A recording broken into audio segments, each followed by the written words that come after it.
Okay, I welcome you to yet another lecture in enzymology,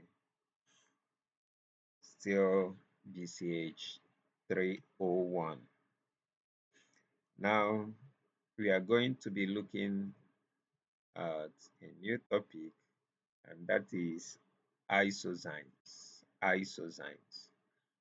Now, the first question will be, what is isozymes? Sometimes they are called isoenzymes or isozymes. Now, one thing we know about isozymes is that they catalyze the same reaction.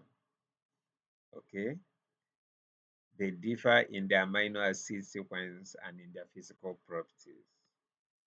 And because they differ in these properties, you see they can be separated based on their charges, pH, and isoelectric points.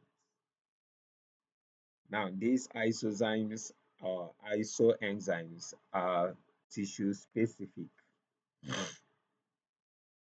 Different isoenzymes may arise from different tissues, and their specific dictation may give clue to the site of pathology.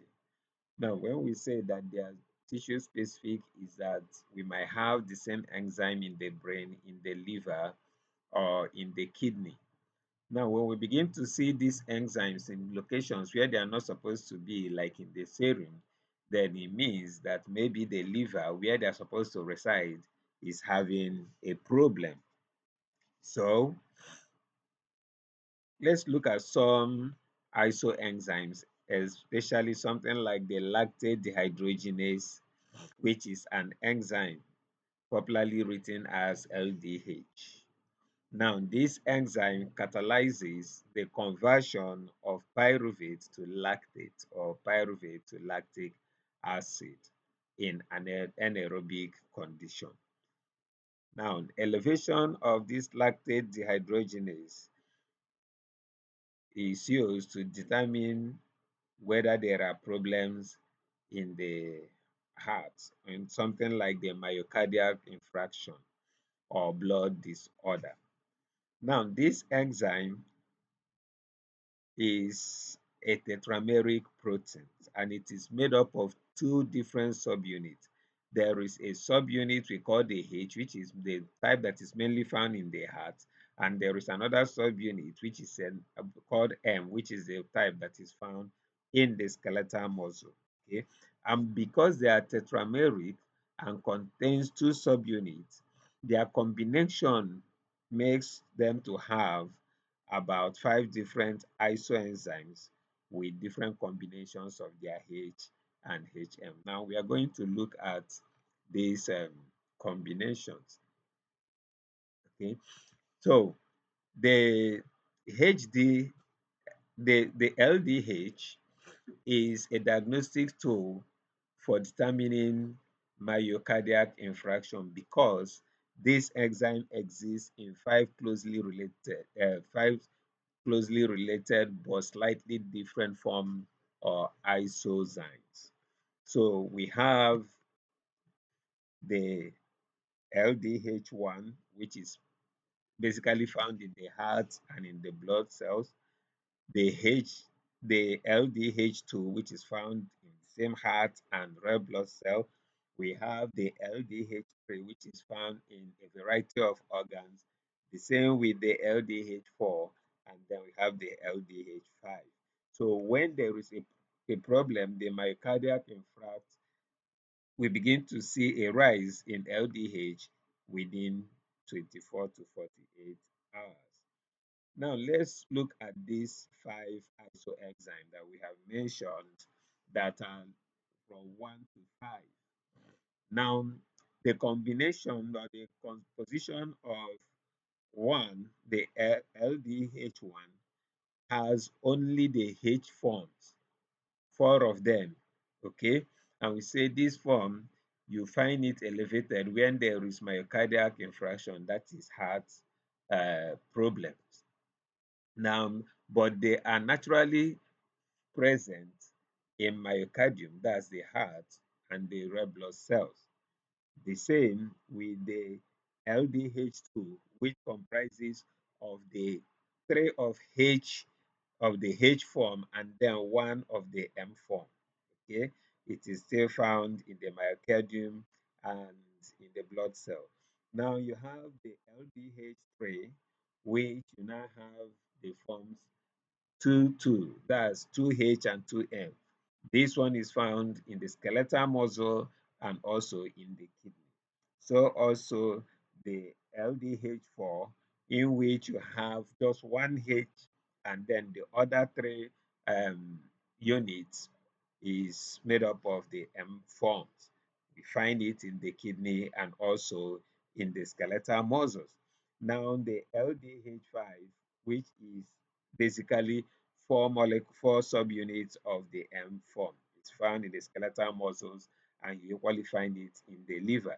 Now, the elevated form of this LDH5 can be used to check whether there are problems in the skeletal muscle or liver disease. Now, another enzyme which is used, okay, sorry, let's look at this lactic acid dehydrogenase or lactate dehydrogenase in the myocardial infarction. So when you um, when you carry out what we call the densitometer metric pattern, it shows you the levels of these different isozymes in a particular one. Now, for a normal serum, okay, when you take this enzyme, we find out that the LDH5 is very low, followed by the LDH4, followed by the LDH3.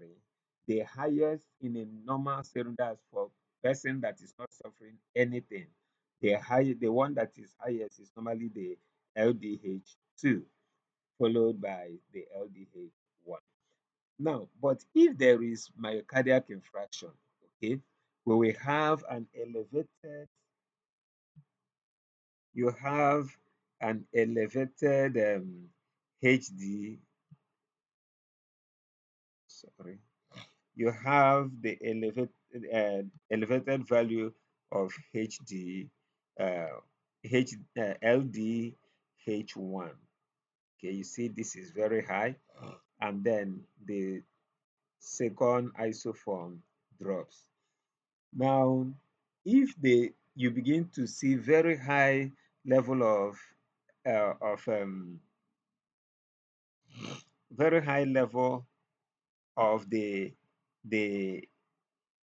LDH5, okay, it will begin to show you that the liver is having issues. If you check in the previous slide, we find out that the the LDH5 is normally found localized in the liver. Now let's look at creatinine kinase. Now, creatine kinase, also known as creatine phosphokinase, is an enzyme that plays a crucial role in energy production within the muscles and the brain. Is um, so this particular one we find them in the muscles and also we find them in the brain. Okay. Now, what is the function? Okay, they catalyze the conversion of creatinine and adenosine triphosphate into phosphocreatine and adenosine diphosphate. So this is the reaction they catalyze. Now, creatinine kinase or creatine kinase is predominantly found in the heart, brain, and skeletal muscle. When tissues damage, the creatinine kinase is released into the bloodstream, leading to elevated value in serum. Therefore, measuring the creatine kinase levels through a blood test can help diagnose and monitor conditions associated with muscle damage, such as myocardial infarction, that's heart attack, and so on and so forth. Now, there are three primary isoenzymes of this creatine kinase. Each is associated with a different tissue. For instance, you have the the CKMM, that is the one that is found in the muscle, is the M form, and the one that is found in the brain is the B form. So the one that is MM, which is basically known as the CK3, is found mainly in the skeletal muscles and the heart. Now you have the CKMB, primarily located in the heart. Okay, it's not normally found in the muscle. You find them basically in the heart muscle. Then the CKBB, is found mainly in the brain and in smooth um, muscle tissues. So elevation of the specific of a specific CK isoenzyme can indicate the damage of the corresponding tissue. For instance, an increase in CKMB, which is associated with the heart muscle injury, while elevated CKMM may suggest skeletal muscle damage. Okay. Now, it is important to note that factors such as strenuous activity, certain medications, and medical conditions can cause elevation of CK levels. Therefore, interpreting result, CK test results should be done in conjunction with clinical evaluation and other diagnostic tests to accurately determine the underlying cause of elevation of the CK level. So this is what we are just trying to say all along. We have the CK1, which is the BB, is found in the brain, and whenever you have the central nervous system diseases, there could be elevation of CK1. And then CK2, which has the MB, is found in myocardium and the heart, where whenever you have acute myocardial infarction, they become high. Then we have the NM, which is found in the skeletal muscle and the myocardium. So when we begin to see the increased level of the CK3 or the MM subunit, then it begins to show us that there is problem with the muscles. Now, since most of the release CPK after myocardial infarction is the CPK-MB, an increased ratio of the CPK-MB to the total CPK may help the diagnosis of acute infarction.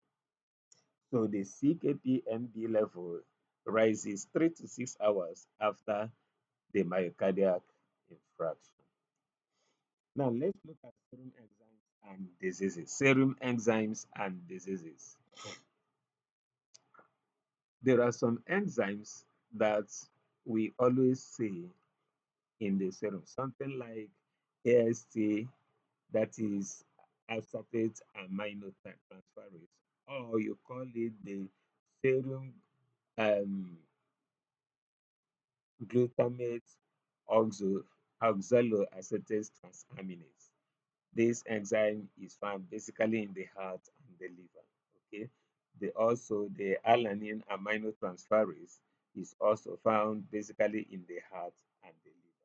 So when we begin to see elevated values of these two enzymes, we begin to suspect whether there is a problem with the heart or the liver. Now you have the alkaline phosphatase, which is found in the bone, in the intestine, and other tissues. You have the acid phosphatase, which is found in the prostate. Now you have gamma um, the gamma glutamyl transferase.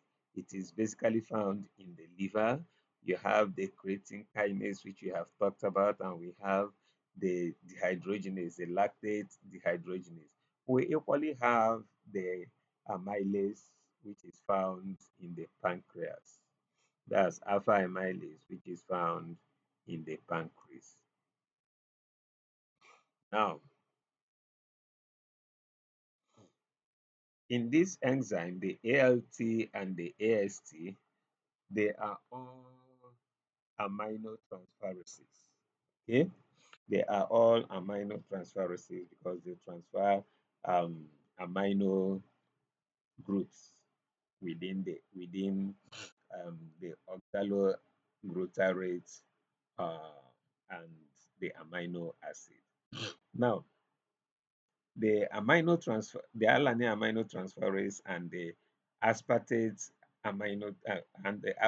transaminase enzymes are the most abundant present in the liver, and their elevation in the blood as a result of the leak from the damaged cells. Now, healthy alanine transaminase increases increase is specific for liver damage involving the the hepatocellular damage. Now, for the aspartate transaminase, is moderate increase the muscle um, dystrophy and in acute myocardial infarction. So when we begin to see high levels of these particular enzymes, we know particular the enzymes we are going to be looking at. Now, for instance, in viral hepatitis, there is a rapid rise in the transaminase. That's when we see sudden increase in AST and ALT, okay, in the serum before the rise in a bilirubin, we begin to suspect hepatitis. So you begin to see the first line, this first line that went high. This is ALT, this is AST. They will rise first before we begin to see a spike in bilirubin. Okay. Now, even in the heart disease, the myocardial infarction, we have some enzymes that are actually looked out for. You have the AST, you have the CK, which rises 6 hours following acute myocardial infarction. We have the lactate dehydrogenase that are elevated much later. Okay, and when they are elevated, they remain high for a couple of days. We have the hydroxybutyrate dehydrogenase. It's a form of the LDH. Okay, we saw it is always high also in myocardial infarction. Okay, now let's just look at the serum levels of the following. That's in myocardial infarction. You begin to see that once there is an a problem with the heart that have to do with the breaking of the walls, you begin to see that creatine kinase creatine kinase will increase about 6 times higher than normal. Okay.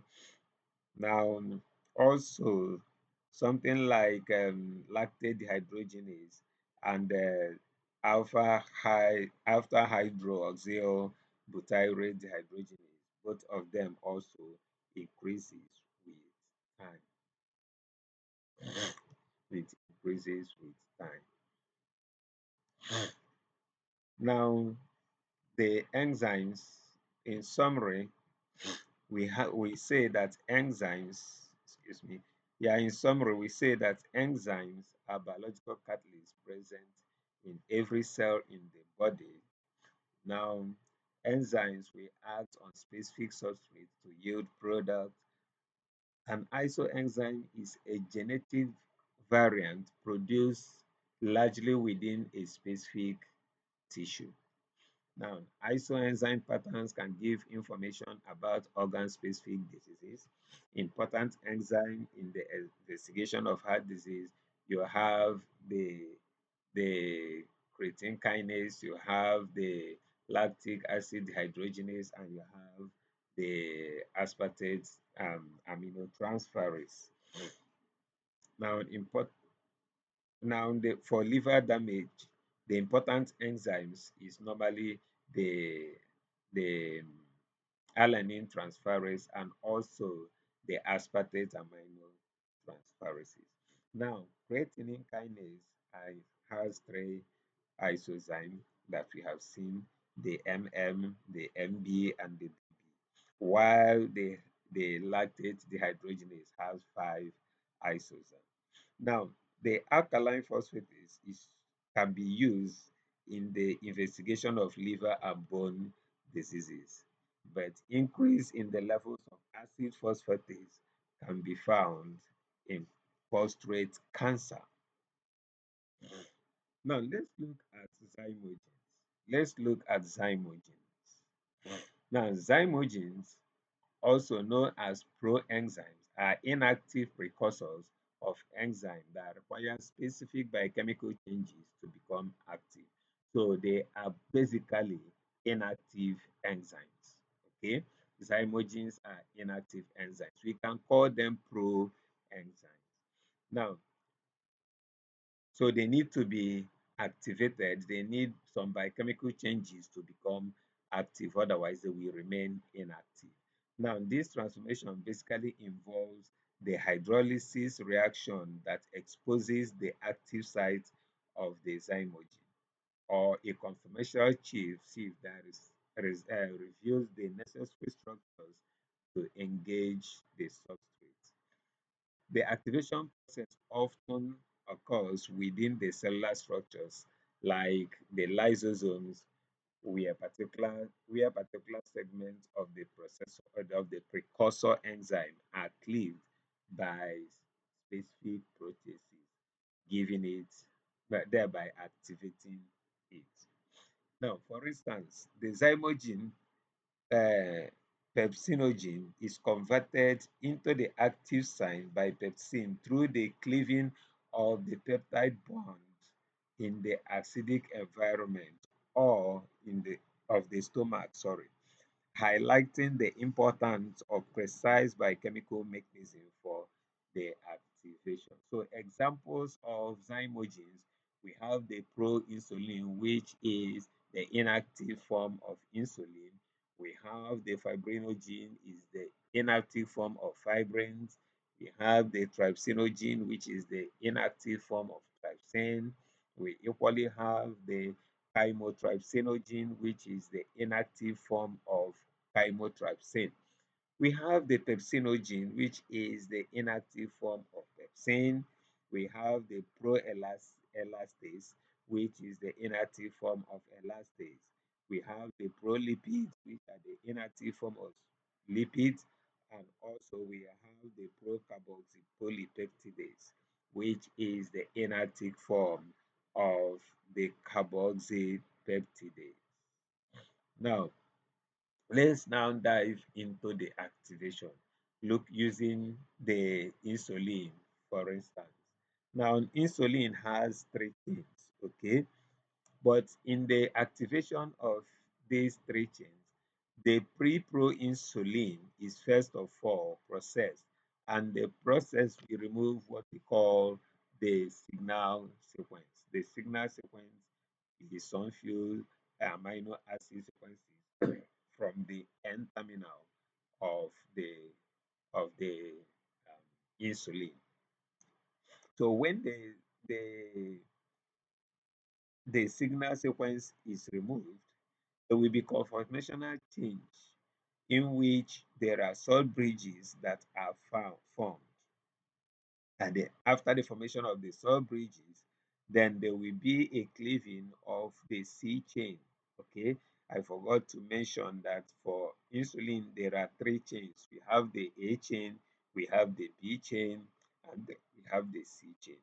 So when there is um, the sulfide bonds are formed between the B chain and the A chain, there is a cleavage of the C chain. So having um, these conformational changes. So in the summary, the pre-proinsulin after translation has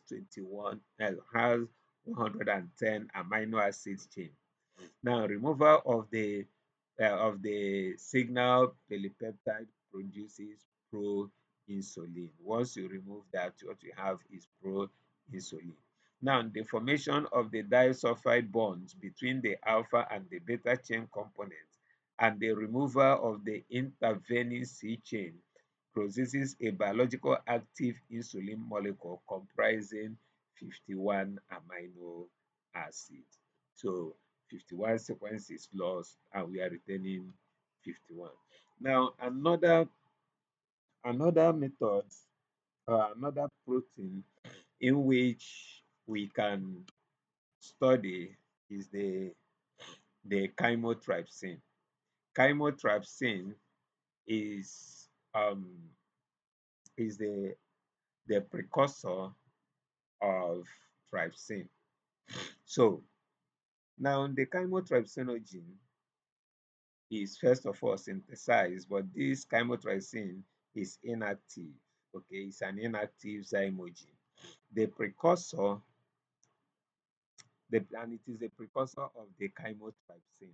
Okay, it is synthesized in the pancreas and secreted into the small intestine where it is activated. Now let's look at the initial activation. Let's look at the initial activation.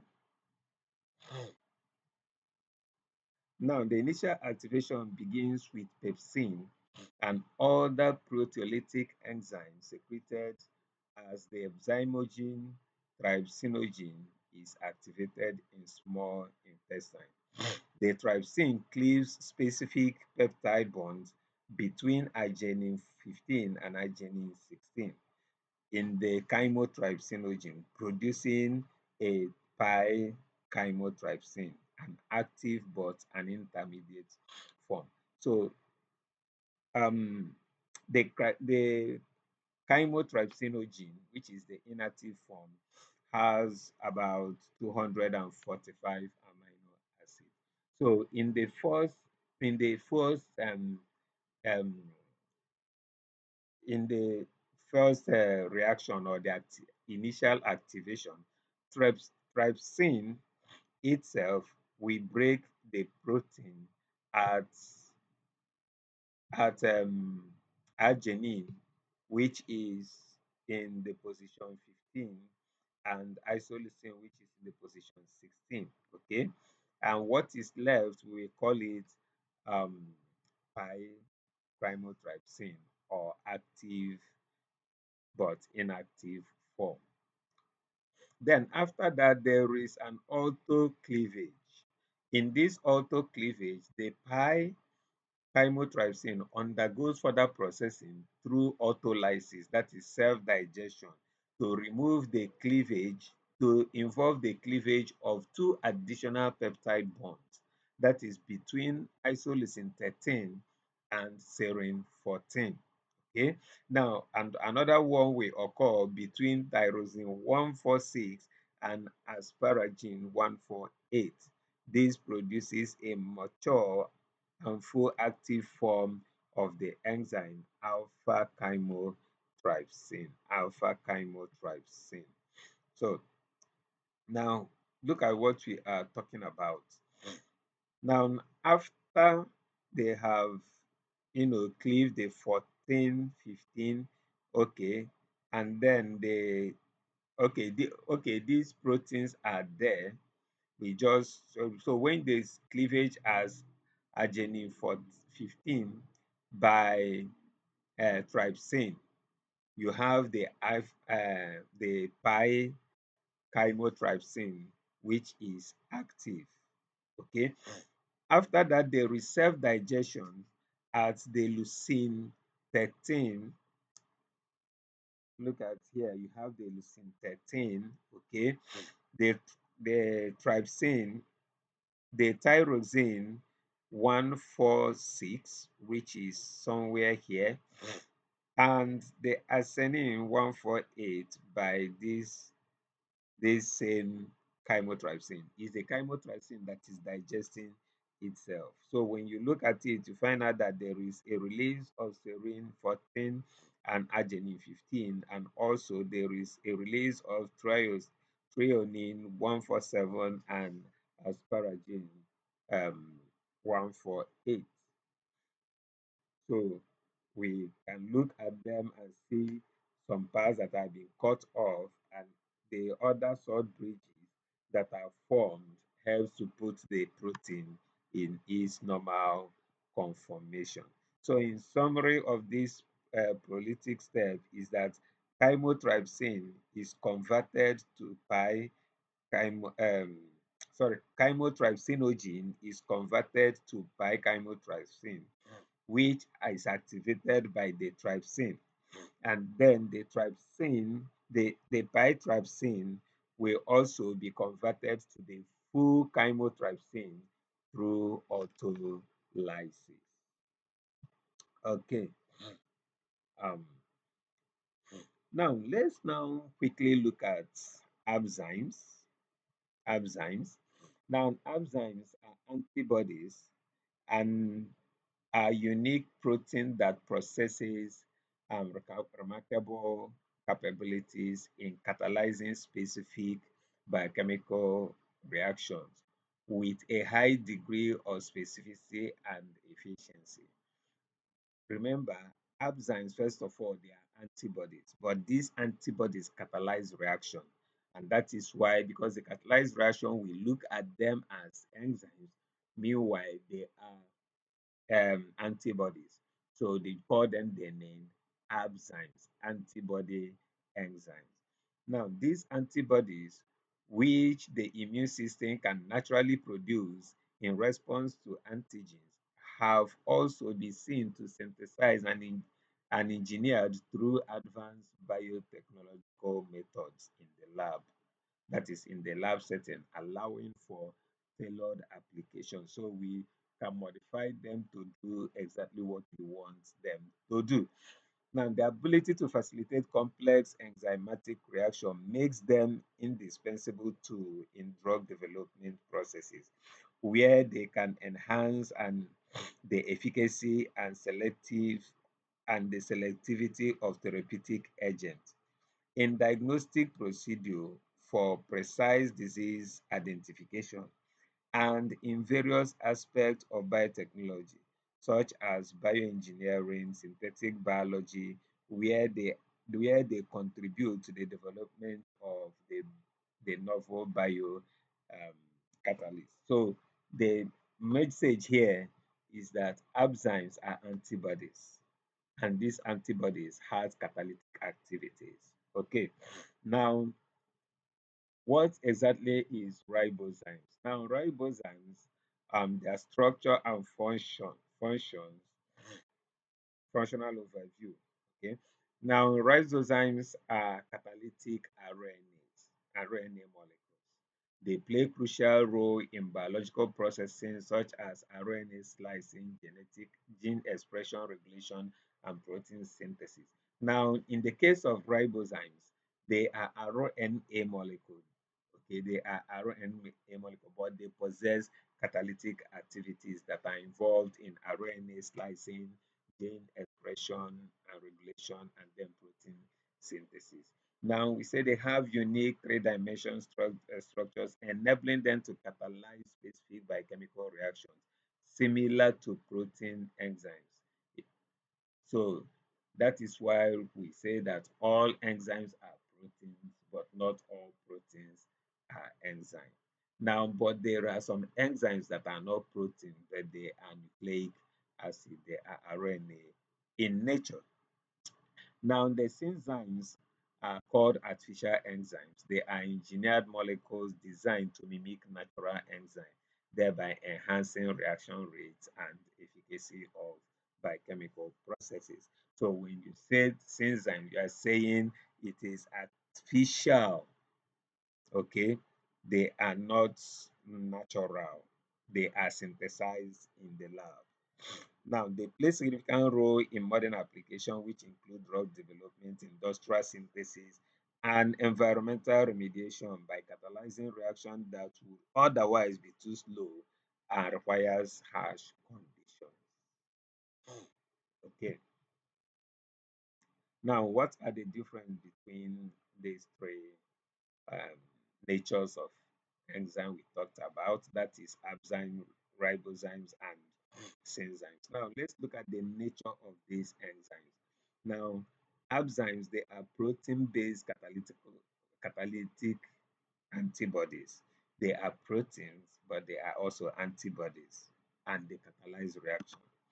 Now, ribosomes, in their nature, they are catalytic RNA, while enzymes, synthetic molecule mimicking the enzyme. Now, their specificity, Herbs enzyme has high specificity like the traditional antibodies, that forms lock and key. They can catalyze RNA interactions, and then that's ribozymes.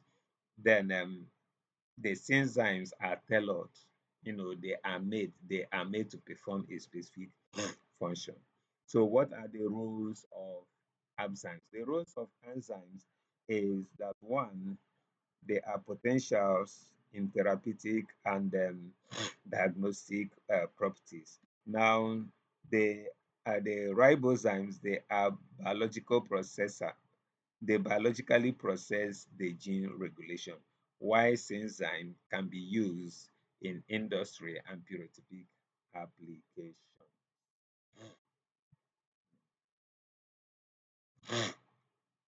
So, this is where I am ending this particular segment, and I'm expecting your question in the places we have mentioned them before. Thank you very, very much. So make sure you play this over and over again. You play it over and over